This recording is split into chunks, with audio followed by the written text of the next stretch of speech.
Hi, I'm Kathy Dodson. And I'm Jocelyn Lindsay. Welcome to 5 Minute Indie Insights, your bite sized publishing pep talk because we believe in plot twists, not time sucks. So, today we're going to talk about marketing and launching. And we think it's really important that you think about post launch marketing because after you've launched your book and all the confetti has settled, your book's life, it is just beginning. It is just getting started. So today we want to talk about what post launch marketing really looks like. Yeah, and it's really exciting because every single book you put out there has a shelf life that, frankly, can outlive you, right? So there's not a need to stop marketing. You want people to continue to find these books forever. Yeah. And so I have a bunch of different things that I do in terms of post-launch marketing, and I'll go through a few of them. And Jonathan, you can jump in as well. Now, one of the things I do, because I have a series and it's already got 3 books in there and it's got another one coming out later this year, I do advertise. And I primarily advertise on Facebook and I advertise the first in my series. Um, but this isn't something I would recommend for everybody because your chances of making money on advertising before you have multiple books in a series is pretty slim. And would you agree, Jocelyn? I think so. I think it's really easy, especially with post-launch marketing, to spend a lot of money on marketing because you're looking for the big bang. You want and you can get really sucked into, I mean, if I buy all the Facebook ads, all the Amazon ads, if I do all of the things, then I'm gonna have this if I do blog tours, if I hire a publicist, you know, and it can be really disheartening to suddenly find that's crickets, um, because Yeah. it's not about doing everything all at once. It's the long haul. It's really about a long. Right. And I definitely think you should have a marketing budget for your book that you should spend, during your launch month. But just be careful about overspending on advertising. And if you want to know why it worked out better if you have a series of multiple books, we actually have a video on read through. And that shows you how your marketing dollar can make so much more when you have more books to go to. Abs- And I do other things too. I do book promos. So I had a book that was released at the beginning of the year that I just did a book promo on. I actually set it for free for 2 days. And I did 2 promotions. I did one with Fussy Librarian, one with a company called, Written Word Media, Free Booksy. And I did over Saturday and Sunday. It was the ebook only. It was free for 2 days. I also sent out to my newsletter so that they could get this book for free. It had been on the market for 6 months, and it really gave it a big boost. Over 5,000 people downloaded it. It cost me some to run those promotions, but it's resulting in, more reviews and just more people having the book on their Kindle, and so it's just one of those things that I do every once in a while to kind of pump some interest into a book, especially one that maybe released a little while ago that people might have had on their to be read list, but forgot about, that gets it back out there.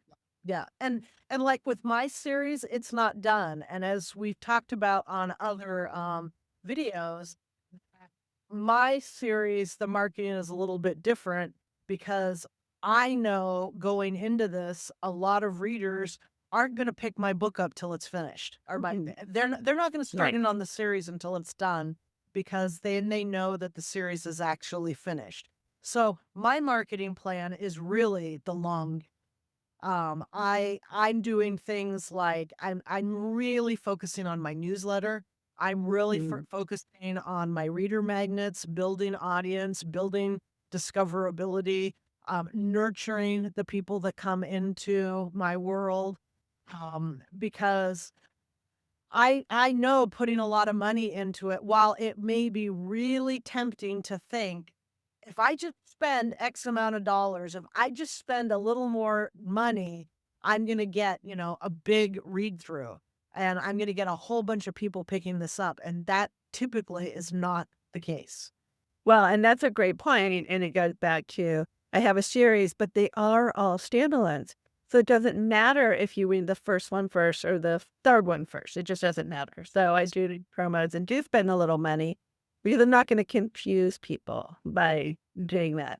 Another thing that you can do is BookFunnel. We talked about using BookFunnel for reader magnets, but they also have promos that once you're a member of BookFunnel, and I think $100 a year, you can authors will put up these promos where they group a bunch of books together and sort of by theme usually, and they aren't necessarily on sale, but they'll be like, great mysteries to read this summer or whatever, and you can get in on those and you all promote it, and that can be a great way to get some additional read through. And also just working with other authors, whether you're doing a newsletter swap or you get together with 3 or 4 authors and do a promo on your books, whatever, work with your other authors because it's a great way to get the word out about your books, especially if they're in the same genre.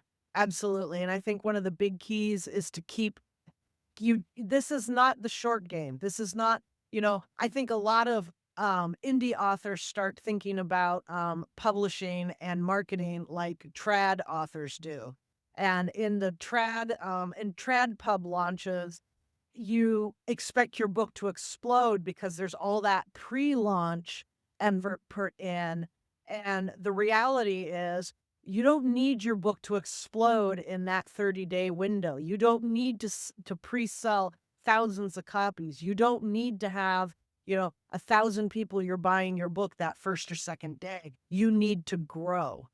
And it's that post-launch marketing it's not fireworks, it's gardening. You're planting Right. seeds and you're letting things grow. It's not that flash in the pan. So you want I to love that analogy. And you know what? If carrots aren't for you, then plant some squash. The rest of it. One of the things you like to do that work with your genre that, because you're going to be doing it a long time, we've given you some ideas about what we do. That doesn't mean it's what you have to do. There's a lot of ways to market your book. Don't do things you hate. No. You got to keep this up forever. Exactly. Because you've got to keep showing up. You've got to keep going. And the best way for you to keep doing that is to keep having fun and enjoying it because Definitely. that post-launch marketing, it can feel really flat. It can feel like emotionally draining and like you're a failure in the first couple of days, but you've got to keep going. We tell each other that all the time. One foot in front of the other, keep going. Yes. That's what we want for you. Keep going. So if you have questions or thoughts, let us know. We're here. We'd love to hear from you. Please hit The best thing you can do is write your next book. yes, write your next book and listen to our videos. Subscribe to our channel and listen to our videos and like them and let us know that you're out there. So thanks for joining us and we will see you on the next video. Bye.